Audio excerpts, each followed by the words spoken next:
자, 반갑습니다. 오늘 저녁에도 이제 우리가 사사기서의 입다 이야기를 보고자 합니다. 지난 시간에 입다하고 암몬 왕 사이에 전쟁하는 것을 보았습니다. 입다와 암몬 왕 사이의 전쟁은 입다의 승리로 끝났습니다. 그런데 그 입다가 전쟁에 나가면서 하나님 앞에 서원을 했어요. 뭐죠? 내가 전쟁에 나가서 암몬 사람을 죽이고 내가 무사히 돌아오게 된다면 나를 반갑게 맞이하는, 내 집에 돌아올 때 나를 반갑게 맞이하는 그를 내가 하나님께 번제물로 바치겠다, 이렇게 서원을 합니다. 그리고 암몬과의 전쟁에서 승리를 합니다. 이제 집으로 돌아왔을 때 자기를 반갑게 맞이해주는 사람은 바로 그의 딸이었습니다. 무남동녀 외동딸.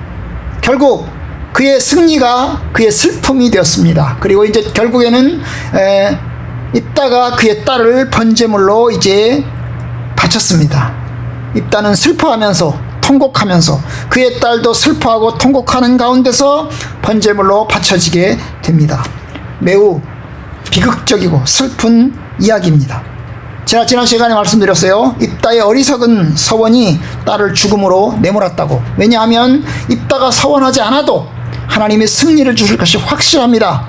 그런데 그는 하나님의 약속과 하나님의 일하심을 신뢰하지 못하고 결국 뭡니까?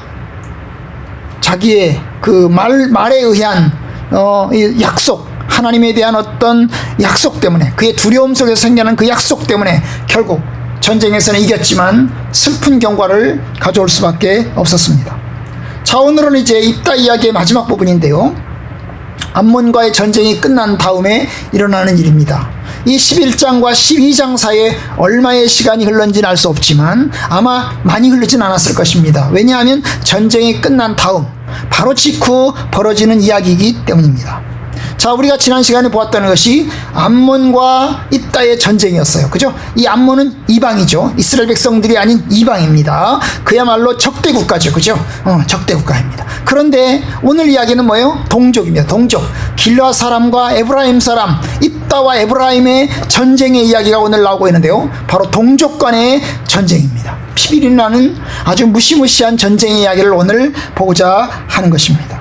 그 전쟁은 에브라임으로부터 시작되었습니다. 에브라임이 이제 군사들을 이끌고 요단강을 건너와서, 원래 이 에브라임은 요단강 서쪽에 살고 있는 지파입니다. 그런데 요단강 서쪽에 살고 있는 이 지파가 요단강을 건너 병사들을 이끌고 온 것입니다. 병사들은 오늘 본문에 의하면 4만 명이 넘습니다. 많은 병사들을 이끌고 요단강을 건너왔어요. 그리고 이제 협박을 하고 시비를 걸어가는 것부터 이제 이야기를 시작을 합니다. 1절, 에브라임 사람이 모여 북쪽으로 가서 입다에게 이르되, 결국 뭡니까? 에브라임 사람이 요단강을 건너서 입다가 있는 곳으로 이제 건너왔어요. 병사들이 이끌고 건너온 겁니다. 에브라임 지파죠, 그죠? 에브라임 지파가 병사를 이끌고 와서 시비를 겁니다. 그 시비는 뭐죠? 네가 암몬 자손과 싸우러 갈 때 어찌하여 우리를 불러 너와 함께 가게 하지 아니하였느냐? 왜 안 불렀냐는 거죠. 네가 암몬과 싸우러 가면서 왜 우리를 안 불렀느냐? 우리도 불렀으면 같이 갈 텐데 왜 나를 안 불렀느냐? 뭐 그런 겁니다. 그죠? 그러면서 하는 말이 뭐라고 얘기합니까?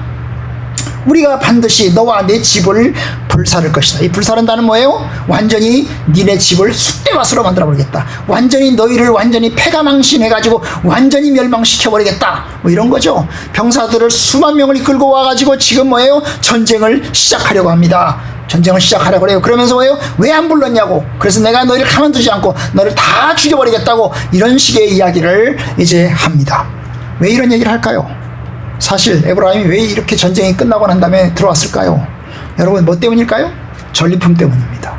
이들은 전리품 때문에 온 거예요. 뭐예요? 전쟁에서 이기면 뭐예요? 물자가 얻잖아요. 그죠? 전쟁에서 이겨서 그 암몬으로부터 많은 물품을 빼앗습니다. 그죠? 사람도 노예로 잡고요. 그 다음에 여러 가지 금은 패물도 뭐예요? 이제 전리품으로 가져오게 됩니다. 그러면 에브라임 사람들은 그걸 갖고 싶은 겁니다. 그걸 갖고 싶은 거예요. 그걸 갖고 싶어가지고 사실은 속셈은 그런 거죠. 그걸 갖고 싶은 겁니다. 여러분, 에브라임 사람 이게 처음이 아니에요. 여러분, 기드온과의 전쟁에서 이 사사기서 8장에 보면 기드온과의 전쟁이 끝나고 난 다음에 이 에브라임 사람들이 기드온에게 와서 똑같은 이야기를 합니다. 왜 우리를 안 불렀냐고, 왜 우리를 안 불렀냐고 그러면서 기드온을 향해서 협박을 합니다. 그랬더니 그때는요, 이 기드온이 어떻게 했냐면요, 살살 달래요. 우리가 당신을 못 불렀다. 그런데 당신이 한 공로가 크다. 그러면서 살살 달래가지고 문제를 해결했어요. 덮었습니다. 아마 그때 기드온은 에브라임 사람들에게 전리품을 나눠줬을 겁니다. 그런데 똑같은 일을 벌이는 겁니다. 똑같은 일을 벌여요. 기드온이 지나고 나서 이제 입다 시대에 이르러서 똑같은 일을 이제 벌이는 겁니다. 아마 뭐예요? 상습범이죠. 그야말로 놀고 자빠졌다가 결국 이제 전리품을 가지고 싶어 하는 겁니다. 가지고 싶어 하는 거예요. 그런데 입다가 그냥 있지 않아요. 여러분, 이 기드온은요, 살살 달랬어요. 그런데 입다는 살살 달래지 않아요. 왜 그랬을까요? 여러분, 기드온은요, 병사가 얼마 안 돼요. 기드온이 몇 명이었어요? 병사가 300명. 300명밖에 안 돼요. 그런데 수만 명을 거느린 이 에브라임 사람과 맞상대가 되겠어요? 맞상대가 안 돼요. 그러니까 기드온이 살살 달랩니다. 그런데 입다는 살살 달래지 않아요. 입다는 어떻게 합니까? 모든 병력을 이끌고 나가서 싸움을 걸어제낍니다. 그런데 그러면서 그렇게 하기 전에 이야기를 합니다. 뭐라고 얘기를 합니까? 2절. 입다가 그들에게 이르되 나와 내 백성이 암몬 자손과 크게 싸울 때에 내가 너희를 부르되 너희가 나를 그들의 손에서 구원하지 아니한고로. 뭐예요? 불렀다는 겁니다. 내가 전쟁에 나가면서 도와달라고 청했다. 내가 도와달라고 안 부른 게 아니고 도와달라고 불렀다. 그런데 도와달라고 불렀는데 너희들이 안 도와준 거다. 그래서 결국 어떻게 해요? 3절. 너희가 도와주지 아니하는 것을 보고 내가 내 목숨을 돌보지 않고 내 목숨을 걸고 내가 용감하게 싸워서 결국 암몬 자손과 싸우는데 하나님께서 승리를 주셔서 승리를 한 거다. 얘기는 뭡니까? 결국 너희들이 안 도와준 거지. 나는 불렀어. 너희들이 안 도와준 거야. 그렇게 입다가 따지는 겁니다. 따져요. 지지 않고 따져요. 그리고 어떻게 합니까? 입다가 즉시 전쟁을 시작을 합니다. 4절. 입다가 길라 사람들을 다 모으고 에브라임과 싸웠으며 결국 이제 뭐예요? 전쟁이 시작되는 거예요. 입다가요 그냥 기드온처럼 뭐예요? 에브라임 지파를 살살 달래가지고 돌려보내는 게 아니고 입다는 그런 식으로 안 하고 어떻게 해요? 전쟁을 아주 그냥 바로 직접 벌려서 에브라임과 바로 그냥 전쟁을 붙어버리는 거예요. 붙어버리는 방식으로 처리를 했어요. 그런데 거기에는 또 하나의 이유가 있어요. 또 하나의 이유가 있는데 뭐냐면 길르앗 사람들도 이 에브라임에 별로 감정이 좋지가 않아요. 그 감정이 좋지 않은 게 그 다음에 나오죠. 길르앗 사람들이 에브라임을 쳐서 무찔렀으니 이는 에브라임의 말이 너희 길르앗 사람은 본래 에브라임에서 도망한 자로서 에브라임과 므낫세 중에 있다 하였습니다. 결국 평상시에 에브라임 사람들이 이 길르앗 사람들을 향해서 굉장히 무시를 했어요. 깔봤다는 겁니다. 깔봤어요. 왜냐하면 이게 요단강을 기준으로 해서 요단강 동쪽과 서쪽이거든요. 요단강 서쪽은 본토예요. 본토. 이스라엘 본토. 지금도 이스라엘이에요. 거긴 이스라엘 본토예요. 그렇죠? 그런데 이스라엘 본토에 살고 있는 이 백성들은 하나님의 약속을 받아서 들어간 사람들이에요. 그런데 요단강 동쪽, 요단강을 건너 동쪽에 이 길르앗 지역에 살고 있는 사람들은 여호수아 시절에 가나안 땅으로 들어가다가 뭐예요? 이 길르앗 지역을 점령해서 그곳을 자기네들이 눌러서 사는 사람들이에요. 그런데 요단강 서쪽에 있는 사람들이 볼 때 요단강 동쪽은 결국 뭐예요? 너네들은 우리 식구가 아니다. 뭐 그런 거예요. 그래서 아주 깔보고 무시를 한 것입니다. 바로 그 얘기인 거예요. 그 얘기예요. 에브라임의 말이 너희 길르앗 사람들은 원래 에브라임에서 도망한 자로서 에브라임과 므낫세 중에 있다 하였습니다. 여러분, 에브라임과 므낫세는 원래 형제예요. 요셉의 아들이죠. 네? 요셉의 아들입니다. 에브라임과 므낫세는 원래 요셉의 아들입니다. 요셉의 아들이에요. 그런데 여러분, 누가 형이에요? 에브라임과 므낫세 중에서 누가 형이에요? 에브라임이 형이죠. 네? 형입니다. 뭐예요?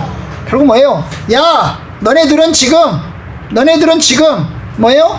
우리 가족에게서 떨어져 나간 사람들이다. 왜냐하면 이 길르앗 지역에 정착한 두 지파판, 루벤 지파, 갓 지파, 므낫세 지파, 므낫세는 절반이, 므낫세 지파는 절반이라고요. 그리고 아마도 이 사람들이 에브라임과 형제예요. 같은 형제들인 것입니다. 그러니까 너희들이 말이야, 원래 우리에게 속해야 되는 사람들인데 너네들이 떨어져 나가서 너희들이 살고 있지. 그러면서 너네들은 뭐 자치권도 없고 너네들은 별 볼 일 없는 놈들이야 이러면서 굉장히 동쪽에 있는 사람을 깔본 것입니다.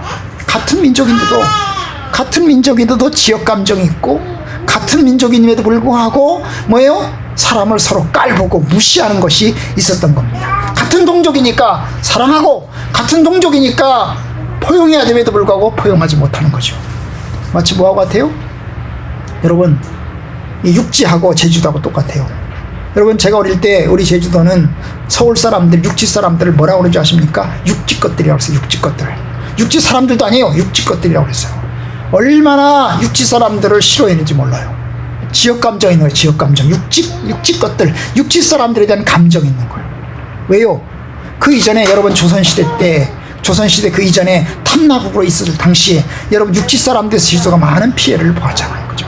그리고 사람들이 유배를 보냈어요. 제주도에 유배를 보냈습니다. 그뿐입니까? 여러분 4.3 사건 당시에 6.25가 터지기 직전에 4.3 사건이 제주도에서 터졌는데 좌익과 우익 이게 부딪힐 때 이야기입니다. 여러분 제주도 사람들이 뭐예요? 4.3 사건 당시에 뭐예요? 이 정부를 향해서 좋지 않은 감정을 불러일으켰어요. 좋지 않은 감정을 가졌어요. 왜냐하면 관덕정에서 3.1절 시위를 하던 중에 뭐요? 이 병사들이, 경찰들이 말을 타고 지나가다가 어린 소녀를 밟아 죽였거든요. 결국 그것 때문에 사람들이 경찰에 몰려가서 사과를 요구하고 항의를 요구하는 시위를 벌였습니다. 그런데 경찰들이 그것에 사과하지 않고 어떻게 해요? 총을 발포를 해가지고 사람들을 죽였습니다. 제주도 사람들이 더 화가 났어요. 그래서 경찰서에 몰려가서 더 크게 따졌죠. 결국 어떻게 했어요? 이승만 정부가 이 제주도를 씨를 말리기 위해서 육지에서 병력들을 파견하고 서북 청년단을 파견해가지고 제주도 사람들을 전부 다 빨갱이화 시켜가지고 엄청나게 학살을 했어요. 그게 바로 4.3 사건입니다. 여러분 그것 때문에 감정이 좋지 않은 거예요. 마치 이것과 똑같은 겁니다. 여러분 요단강 동쪽과 요단강 서쪽에 살고 있는 사람들이 감정이 매우 좋지 않은 가운데서 특별히 요단강 서쪽에 있는 사람들이 요단강 동쪽에 살고 있는 이 길라 사람들을 굉장히 깔보고 무시했기 때문에 요단강 동쪽에 있는 사람들이 감정이 매우 좋지 않았어요. 바로 그런 상황에서 여러분 있다가 부르니까 내가 에브라임 사람들을 그냥 둘 수 없다. 저들을 공격해야 되겠다. 그러니까 길라 사람들이 다 들고 일어나가지고 맞다! 우리도 이 딸을 지원하겠다. 이래가지고 다 들고 일어나가지고 일심단결하여서 결국 에브라임 사람과 전쟁을 벌이게 된 겁니다. 결국 동족 간의 전쟁이죠. 그죠? 동족 간의 전쟁입니다. 그 전쟁에서 누가 이겼어요? 길르앗 지역에 살고 있는 동쪽에 살고 있는 입다 편이 이겼던 것입니다. 어떻게 이겼어요? 여러분 요단강으로 건너가는 길을 다 막아버린 겁니다. 에브라임 사람들이 도망갈 수 있는 퇴로를 다 막아버리고 결국 사람들을 다 죽이기 시작합니다. 사실 그렇잖아요. 여러분 이 요단강 동쪽에 있는 사람들은 자기네 길들, 땅의 질이 이런 것들을 훤하게 다 꿰뚫고 있잖아요. 그죠? 그런데 서쪽에서 온 사람들은 요단강 서쪽에서 건너온 에브라임 지파는 요단강 동쪽 길르앗 지역을 잘 몰라요. 그렇잖아요? 결국 뭡니까? 누가 유리합니까? 길르앗 사람들이 유리하죠. 동쪽에 살고 사람들이 유리한 거예요. 자기 땅을 훤하게 들여다보면서 싸움을 벌이는 겁니다. 어떻게 합니까? 결국 요단강을 다 막아버리는 겁니다. 요단강의 나루터까지 다 막아버렸어요. 나루터기라고 하는 건 뭐냐면 나루터가 아닙니다. 배를 타고 건너가는 나루터가 아니고요. 그야말로 낮은 길, 한 1m 정도 되는 1m 정도는 되는 물길, 아주 낮은 시냇가 정도죠. 그 시냇가를 통해서 건너가는 길을 막아버린 것입니다. 여러분 3m짜리 물 깊이가 3m도 있고 폭은요, 이 길이는 요단강의 폭은 한 25m, 30m 정도 됩니다. 여기서 저까지 되겠죠, 그죠? 30m 정도 되는데 여러분 물길이 낮을 때는 한 1m 정도, 그리고 깊을 때는 한 3m, 5m 이렇게 가거든요. 비가 많이 오면 요단강이 넘치면 사람들이 수영해서 건너갈 수가 없어요. 그런데 비가 좀 적게 온 시기에는 여러분 시냇물을 건너가듯이 건너갈 수가 있는 거예요. 그런데 그 건너가는 이 나루턱을 입다편에서 길르앗 사람들이 막았어요. 그리고 이제 뭡니까? 샅샅이 수색을 합니다. 그리고 건너가는 사람들을 다 이제 잡아 죽이기 시작을 합니다. 사람들이 와서 물어봐요. 우리 건너가야 되겠다. 우리 저 건너가게 좀 길 좀 내달라. 그러면 물어보는 겁니다. 그럼 너 에브라임 사람이냐 아니냐? 에브라임 사람이 아니다. 그렇게 하면 뭐냐? 너 한번 발음해봐. 그러면서 뭐라고 얘기합니까? 쉽볼렛이라고 해봐. 쉽볼렛이라고 해봐. 쉽볼렛이라고 발음해봐. 그래. 그러면 이 사람들이 에브라임 사람들은 발음이 잘 안 됐던 것 같아요. 그래서 쉽볼렛이라고 발음을 못하고 십볼렛이라고 발음을 했어요. 마치 뭐와 같아요? 대구 사람들하고 똑같은 겁니다. 여러분 대구 사람들에게 쌀이라고 번역해봐. 말해봐. 그러면 어떻게 해요? 대구 사람들은 어떻게 하죠? 대구 사람들은 살 그럽니다. 살 해봐. 쌀 그러면 살 이게 이해 안 되는 거죠. 그죠? 바로 그거랑 똑같은 거예요. 여러분 그래서 이제 이 쉽볼렛이라고 해봐 하는데 이 쉽이 안 되는 거예요. 그래서 쉽볼렛 이렇게 발음하면 너 에브라임 사람이 아니구나 이래가지고 어떻게 해요? 결국 이제 에브라임 사람이구나 이래가지고 어때요? 그 나루턱에서 사람들이 죽임을 당했어요. 결국 그렇게 해서 죽은 자가 6절 끝에 보시니까 얼마예요? 42,000명이 죽었어요. 에브라임의 남자들이 42,000명이 죽은 것입니다. 아마도 에브라임의 20세 이상의 병사들 거의 대부분이 다 죽었다고 해도 과언이 아니고 한 일족이 다 멸망시켰다고 해도 멸절이 됐다고 해도 과언이 아닐 정도로 엄청난 사람이 죽은 겁니다. 죽은 거예요. 이 동족 상전 간의 전쟁입니다. 전쟁. 결국 그렇게 해서 이제 에브라임 사람과 입다 간의 내전이 벌어졌고 그 내전에서 입다가 승리를 했고 에브라임 사람들이 철저하게 완전히 멸족하다시피 하는 전쟁이 일어나서 결국 어떻게 합니까? 결국 죽임을 당하게 되었던 것입니다. 거의 다 죽었다고 해도 과언이 아닙니다. 여러분 이 전쟁 이런 동족 간의 전쟁은 사사기서 마지막 장이 또 나와요. 사사기서 마지막 장에 가면 또 전쟁이 동족 간의 비극이 또 한 번 나오는데요. 어쨌든 첫 번째 동족 간의 전쟁에서 이와 같은 큰 전쟁이 발생하였습니다. 그리고 난 다음에 7절에 가니까 입다가 이스라엘의 사사로서 드디어 이제 선포되었고 그리고 어떻게 했어요? 6년 동안 통치합니다. 6년 동안. 여러분 사사 입다의 통치 6년은 굉장히 짧은 것입니다. 사사가 된지 이스라엘의 전쟁이 끝나고 사사가 된 지 6년밖에 안 됐어요. 6년밖에 안 되는데 입다가 죽었죠. 입다가 죽었습니다. 왜 이렇게 빨리 죽었을까요? 아마 제 생각에는 제 추측은요. 딸 때문에 죽었을 겁니다. 왜냐? 딸이 죽은 것 가지고 굉장히 슬퍼했을 거 아닙니까? 그죠? 딸이 죽었는데 내가 잘못해서 우리 딸을 번제로 바쳤는데 그것 때문에 여러분 그것 때문에 입다가 굉장히 슬퍼하고 굉장히 통곡하고 좌절하고 그러다가 결국 이제 일찍 죽지 않았겠어요? 그죠? 그럴 가능성이 매우 큽니다. 그럴 가능성이 매우 커요. 왜냐하면 딸을 잃은 것이 굉장히 큰 슬픔인데 그 슬픔을 계속해서 마음속에 삭히다가 보니 화병이 돼가지고 일찍 죽었을 겁니다. 어쨌든 6년밖에 통치를 못하고 결국 입다는 죽습니다. 그러자 그의 시신은 그의 고향 길르앗에 이제 장례식이 치러지게 됩니다. 오늘 본문에 보면 이제 다만 이제 특이한 게 하나 있는데 이게 뭐냐 하면 입다가 6년 동안의 통치를 했는데 평화롭게 통치했다 이런 이야기는 없어요. 평화롭게 통치했다 이런 얘기는 없어요. 왜냐하면 여러분 입다가 통치를 하면 평화로워야 되잖아요. 그런데 입다가 통치하는 6년 동안의 평화로움은 없어요. 이미 동족 간의 전쟁을 벌였기 때문에 감정은 좋지 않을 대로 좋지 못해요.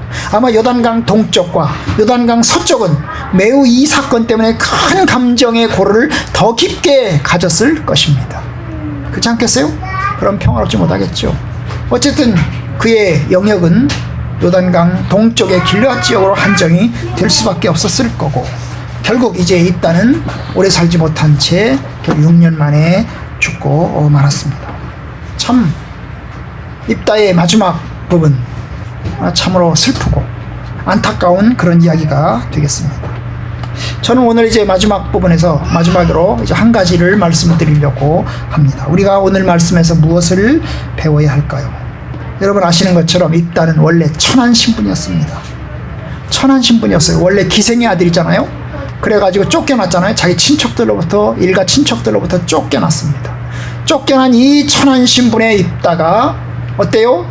암몬과의 전쟁을 기점으로 해서 이스라엘의 지도자가 됩니다.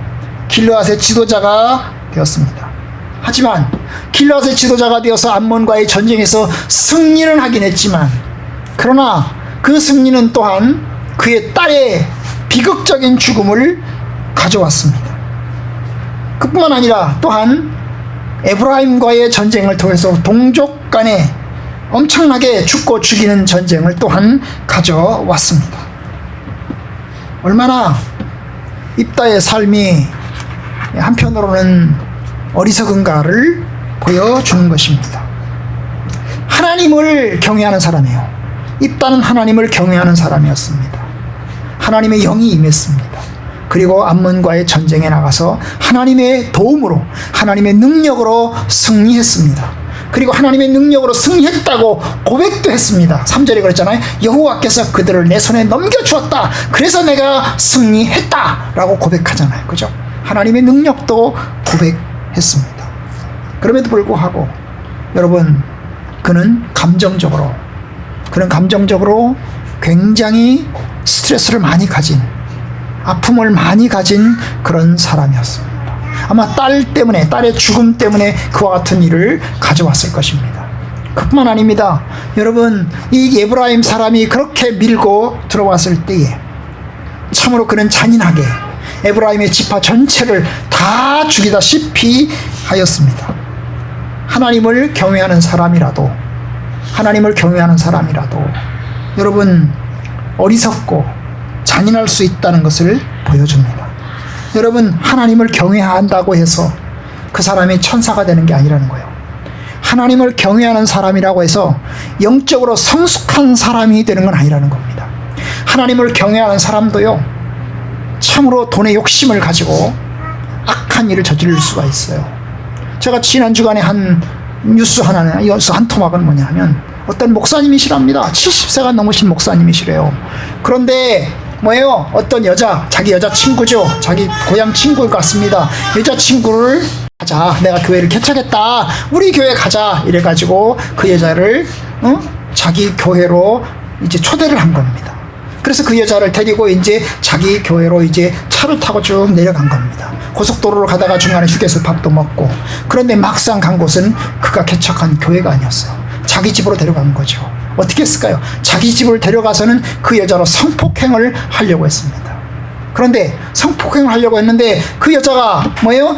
저항을 한 거죠. 저항을 한 거예요. 어떻게 했을까요? 결국 그 여자를 밀치고 두들겨 패고 이래가지고 그 여자가 죽었어요. 그리고 그 여자를 어때요? 산속에 데려가서 파묻어 버렸어요. 그 사건입니다. 여러분, 이게 인간이라는 거예요. 우리 인간이에요. 여러분, 하나님을 경외하는 사람이라도 어리석을 수가 있고 잔인할 수 있다는 겁니다.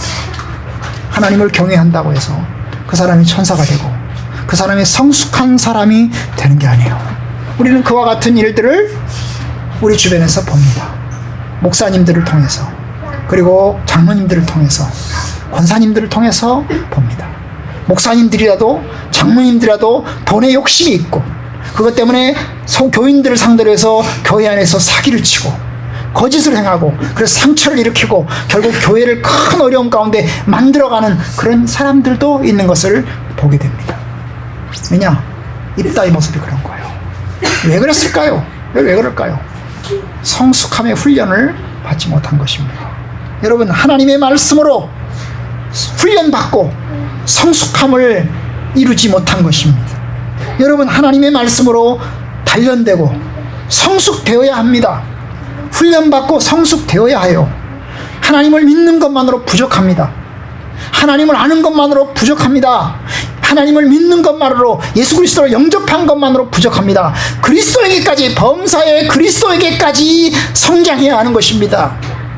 그러니 평생 우리가 영적인 측면에서 우리 자신을 그리스도의 사람이 될 수 있도록 자기 자신을 단련시키고 훈련시키고 하나님 앞에 바로 서기 위해서 몸부림쳐야 하는 것입니다. 그런데 그게 잘 안 되는 거예요. 잘 안 되다 보니까 이게 이제 하나님의 사람들이라도 여러 가지 스캔들을 일으키고 여러 가지 문제를 일으키고 교회를 어려움에 만들어버리는 그와 같은 일들이 일어나는 것입니다. 여러분, 예수 그리스도를 믿는다고 해도 어린아이와 같은 사람들이 있어요. 예수를 믿어도 어린아이와 같은 사람이 있어요. 어린아이 같은 사람이 어떤 사람입니까? 훈련이 안 되니까, 단련이 안 되니까, 절제가 안 되니까 뭐예요? 자기 욕심을 따라서 행동하는 겁니다. 자기의 분노를 못 참고, 자기의 욕심을 못 참고 그냥 다 하고 싶은 대로 다 하는 거예요. 그러면 어때요? 결국 세상적인 사람과 같이 되는 겁니다. 고린도 교회가 그랬어요. 여러분, 사도 바울이 고린도 교회를 향해서 이야기를 했어요. 내가 너희들을 그리스도 안에서 성숙한 신자로 너희들을 볼 수가 없고, 너희들은 세상적인 사람과 똑같구나. 세상적인 사람과 똑같구나. 영적으로 매우 어린아이와 같이 똑같구나. 이렇게 이야기를 했어요. 여러분, 고린도 사람들에게 영적인 체험이 없었나요? 그들에게 방언이 없었나요? 그들에게 병고침이 없었나요? 아닙니다. 그들의 영적인 체험이 있었고, 방언이 있었고, 영적인 능력이 있었습니다. 그런데 영적인 능력도 있었고, 영적인 방언도 있었고, 영적인 체험도 있었지만 그들의 삶의 방식은 어린아이 같이 훈련되지 못한 그런 상태에 있었던 것입니다. 여러분, 오늘날 세상은 교회를 바라보면서 미성숙한 그리스도인들 때문에 여러분 교회를 향해서 비난하고 욕을 합니다. 여러분, 그렇게 하면 안 돼요. 하나님의 성도들이, 하나님의 교회에 있는 지도자들이 하나님의 진리 가운데로 올바로 서지 못하면 여러분 세상 사람들이 비난합니다. 세상만도 못하다고, 세상과 똑같다고 비난합니다. 여러분, 교회 장로이면서, 교회 권사이면서 사기꾼이 되고 범죄자가 되는 것이 일순간에 일어나는 거예요. 순식간에 일어나는 겁니다. 그러니 복음 안에서 늘 자신을 살펴보아야 해요. 하나님의 말씀을 거울 삼아서 늘 하나님의 말씀의 거울에 자신을 비춰보고, 내가 어느 부분이 잘못되었는지, 어느 부분이 미성숙한지를 바라보면서 보다 더 그리스도를 향해서 한 발짝 한 발짝 더 나아가야 되는 겁니다. 그것은 나이가 70이 되었든, 그것이 80이 되었든, 60이 되었든, 50이 되었든, 장로가 되었든, 목사가 되었든 늘 하나님 앞에 나아가야 되는 영적인 훈련과 같은 거예요. 어느 시점에서 멈추면 되었다는 그 순간에 무너지고 마는 겁니다. 내가 섰다 하는 그 순간에, 내가 이제 온전하게 되었다 하는 그 순간에 망가지는 겁니다. 여러분, 그러니 성악교 성도님들, 이번 한 주간도 하나님의 말씀에 우리를 비춰보고 좀 더 그리스도 앞으로 우리 자신을 영적인 지도자로, 영적인 그리스도의 군사로 바로 세워나가는 일을 등한히 하지 마시기를 바랍니다. 날마다 하나님의 진리 안에서 나 자신을 쳐서 복종하고 온전히 그리스도의 사람이 될 수 있도록 몸부림쳐야 합니다. 주님께서 이번 한 주간 여러분의 삶 가운데 주의 은혜와 평강 가운데서 승리하시기를 주님의 이름으로 축원합니다. 무더위 가운데서, 무덥고 힘겨움 가운데서 주님 믿음의 사람답게 설 수 있기를 간절히 축원합니다.